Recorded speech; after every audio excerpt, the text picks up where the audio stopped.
அரசியல், சினிமா இரண்டுக்கும் டி ராமராவுக்கு குரு நம்ம எம்ஜிஆர் அவர்கள். எம்ஜிஆர் நடித்த பல படங்கள் டப்பிங்கில் ஆந்திராவில் டி ராமராவ் நடித்தார். ராமராவ் அரசியல் ஆசான் குரு வழிகாட்டி எல்லாம் நம்ம தலைவர் எம்ஜிஆர் அவர்கள்.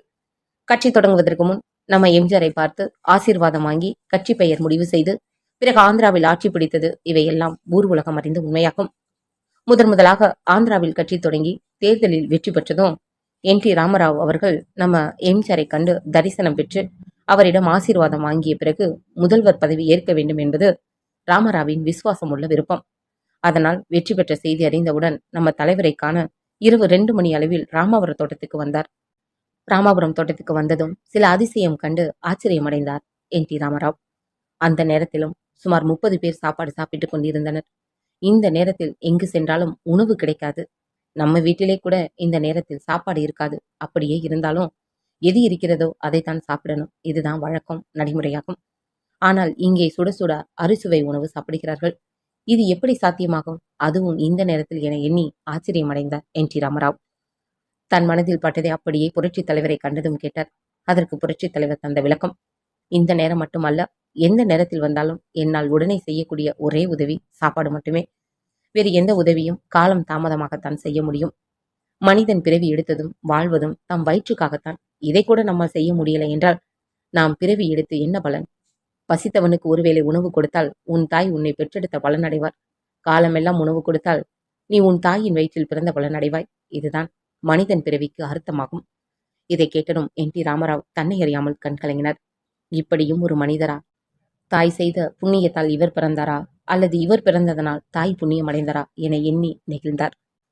ராமாவர தோட்டம் இல்லத்தில் எந்த நேரமும் அணையா விளக்கு போல் அடுப்பு எரியும். எப்போது யார் சென்றாலும் உணவு உண்ணாமல் திரும்புவதில்லை. யாராவது வரும்போது சாப்பிட்டு வந்திருந்தாலும் பால் பாயாசம் அல்லது பழம் ஜூஸ் ஏதாவது ஒன்று சாப்பிட்டுத்தான் வர வேண்டும். இதுதான் எம்ஜிஆர் கொள்கை, லட்சியமாகும். புரட்சித் தலைவரை காண வந்த டி ராமராவ் அவர்கள் அங்கே சாப்பிட்டுக் கொண்டிருந்தவர்களுடன் தானும் அமர்ந்து சாப்பிடுவதாக கூறினார்.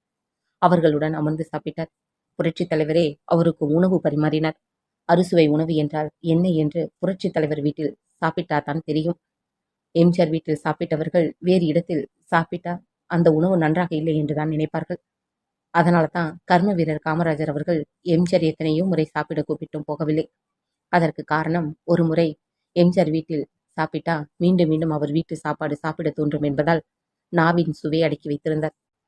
இப்போது அதே நிலைதான் புரட்சித் தலைவர் விருந்து உண்டவுடன்.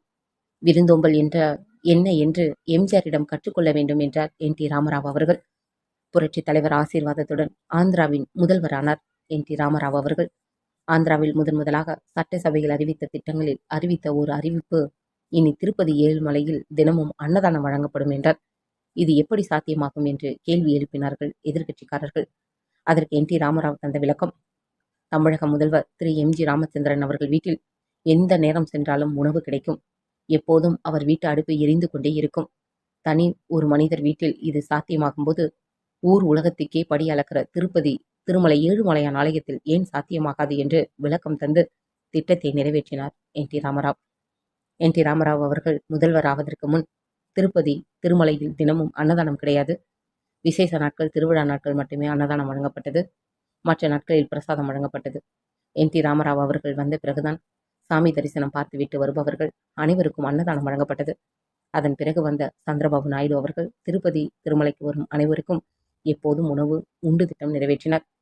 ஆக திருப்பதி திருமலையில் தினமும் அன்னதானம் உருவாவதற்கு காரணம் நமது இதய தெய்வம் புரட்சித் தலைவர் எம்ஜிஆர் அவர்கள்.